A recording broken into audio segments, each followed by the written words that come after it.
tasawuf ini ilmu spesial. Banyak ustadz-ustadz yang tidak belajar tasawuf, dia awam dalam tasawuf, tapi dia berbicara tasawuf. Kira-kira apa jadinya? Dia pasti jelek-jelekin tasawuf. Jadi kalau Bapak search di Google, di YouTube, lalu ada orang berbicara tasawuf, tidak benar. Itu karena dia awam dalam masalah tasawuf. Ada yang hampir benar, dikira tasawuf itu sesuatu yang berkaitan dengan zikir-zikir. Oke. Tapi ingat, tidak semua zikir-zikiran itu tasawuf. Ya, zikir itu setara dengan tazkiyatun nafs. Dia hanya salah satu bagian dari tasawuf. Hanya salah satu. Karena apa? Karena ada orang berzikir bukan untuk Allah. Ada zikir untuk kesaktian. Ada zikir supaya rezekinya lancar. Ada zikir supaya nggak kebaca oleh KPK, itu banyak tuh ya. Ada zikir supaya pilkada besok kepilih.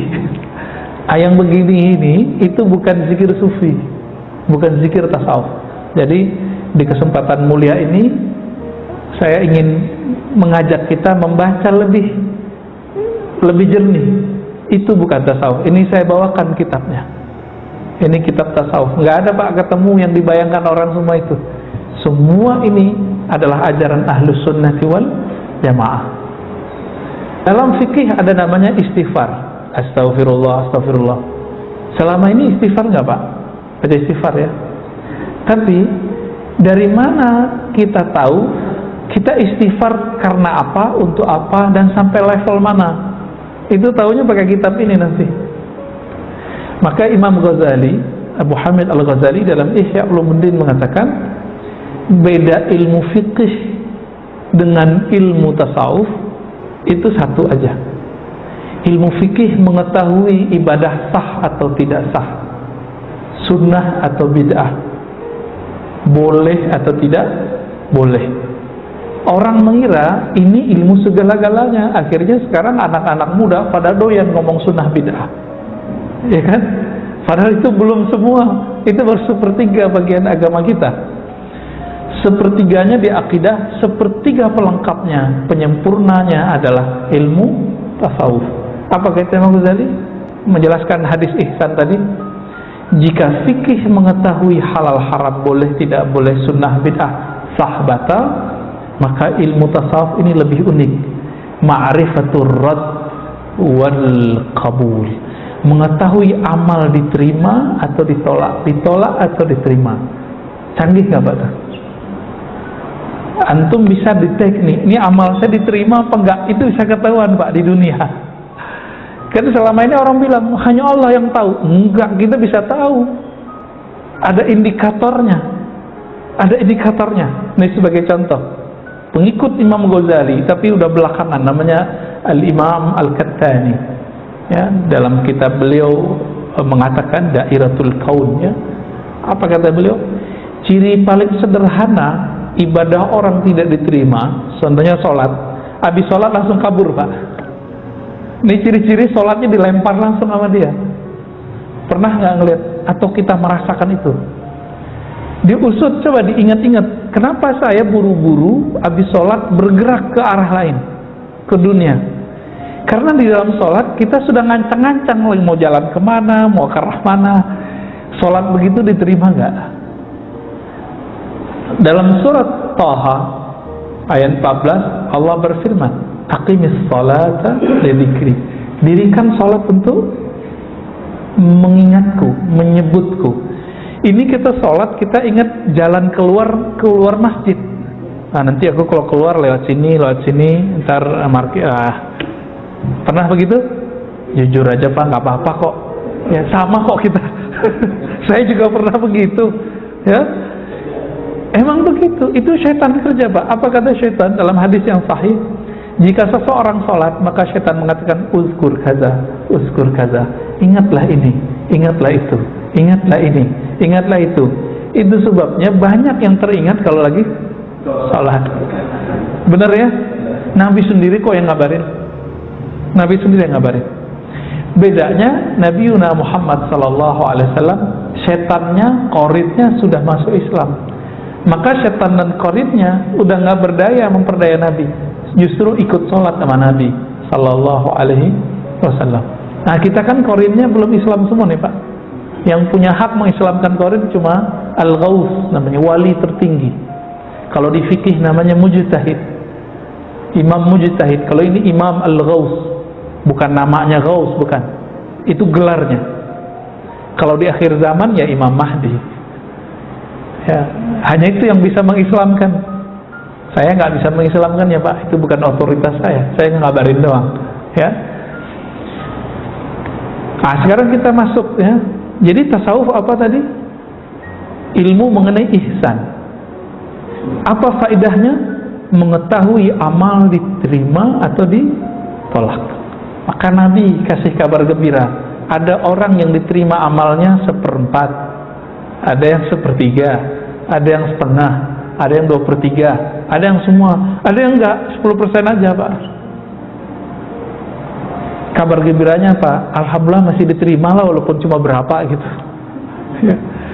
Kita bisa tahu itu Pak. Habis sholat itu kita zikir. Kenapa habis sholat itu zikirnya istighfar? Kan kita sudah diampuni seharusnya. Kan Nabi mengatakan sholat 5 waktu itu seperti seseorang punya sungai di depan rumahnya, lalu dia mandi 5 kali, betul? Hadis ini masih ingat? Iya. Tapi kenapa ba'da sholat masih istighfar? Itu istighfar bab terima atau tidak terima. Maka ini kabar gembiranya Pak. Ciri-ciri sholat kita dimaklumi oleh Allah, kita mau istighfar di sholat. Tapi istighfarnya harus dinaikin, bukan istighfar dosa fisik saja. Tapi sudah masuk istighfar minta ampun dari sholat yang tidak khusyuk, dari zikir yang tidak daim, yang tidak langgeng di kolbu. Sembari kita sholat, itu kan pikiran kita kemana-mana. Jadi pikiran itu mau kemana, kolbu ini mau kemana gitu. Kolbu itu hanya maunya satu, Allah. Pikiran maunya selain Allah. Berperanlah di situ. Kita mengistighfarkan itu, insya Allah Allah maklumi nanti. Itu maksudnya. Maka jangan-jangan ibadah kita yang diterima bukan sholatnya, tapi istighfarnya. Gitu Pak. Nah ini yang sering saya sampaikan ketika Nabi bersabda bahwa Allah berfirman dalam hadis qudsi, wahai hambaku, jika engkau tidak merasa berdosa, aku akan datangkan generasi baru yang merasa berdosa, lalu mereka minta ampun kepadaku, fa'aghfiru lahum, lalu aku ampuni mereka. Nah kita ini pernah merasa berdosa enggak? Itu dia. Inilah ilmu tasawuf. Cuma karena istilah ini ditolak banyak orang ya, jadi saya sekarang menjadi ghuraba Pak, jadi gharib ya. Jadi asing udah. Karena ustadz-ustadz muda udah gak mau ngomongin ini. Malu katanya, takut ditinggal jamaah. Bapak mau ninggalin saya? Kira-kira gimana? Mau ninggalin gak nih? Nah, saya jawab, jadi ada orang ngomong saya, Ustadz, ente gak takut nanti dihujat oleh kelompok fulan, dihujat oleh manhaj fulan? Ente gak takut nanti ditinggal jamaah? Ada Pak yang negur saya begitu. Jawaban saya apa? Afwan akhi, saya berdakwah bukan untuk diikuti fulan, bukan untuk dipuja si fulan, tapi saya mengajar berdakwah ilallah ya, saya belajar untuk membawa diri saya kepada Allah dan mengajak kawan-kawan kita kepada Allah semampu kita. Jika tidak mau ya sudah ya, udah gitu aja Pak kita jawab. Dan sampai hari ini dia gak mau ngajarin tasawuf ya. Kalaupun ngajarin itu dikasih judul lain. Kita katakan, mau sampai kapan ente begitu ya? Di zaman sudah begini, orang sudah terang-terangan memerangi ahlus sunnah, perangkat-perangkat ilmu ahlus sunnah. Ini jangankan tasawuf Pak, mazhab aja ditentang sama mereka. Apa kata mereka? Tidak ada mazhab dalam Islam, tidak boleh ikut mazhab. Para imam mazhab melarang ikut mereka. Dipakai kalam-kalam itu. Imam mazhab seperti Imam Syafi'i ketika mengatakan la tuqalliduni, jangan taklid kepadaku, beliau ngomong ke siapa? Ngomong ke kita atau ngomong ke siapa? Kira-kira ini bayang-bayangin nih, imajinasikan Pak, beliau ngomong ke siapa? Orang yang diajarinnya disebut siapa? Muridnya. Muridnya itu siapa aja? Muzani, Muradi, Buwaiti, Humaidi. Itu level-level gurunya Bukhari semua Pak. Humaidi terakhir yang saya sebut itu gurunya Imam Bukhari. Selevel mereka Ahmad bin Hanbal, Ishaq bin Rawi, murid semua. Apa kata Imam Syafi'i? Jangan taklid kepadaku. Kenapa? Imam Syafi'i sudah memberikan perangkat ilmu kepada mereka. Nih, kalau ada dalil, ada persoalan, kamu olah sendiri. Tapi kalau bapak-bapak ini yang nggak pernah nyantri dulu udah lupa, udah nyantri masuk kuliahnya juga nggak jelas, ya. Ini berapa tahun UIN IAIN itu terjajah oleh kurikulum yang nggak jelas, ya. Lama Pak, lama sampai ya sekarang kemudian mereka mulai sadar lagi, dibalikin lagi itu yang kurikulum lama-lama itu, ya. Lama buku terjemah yang dibaca, akhirnya kawan-kawan kita santri-santri masuk UIN IAIN nggak bisa baca kitab lagi Pak.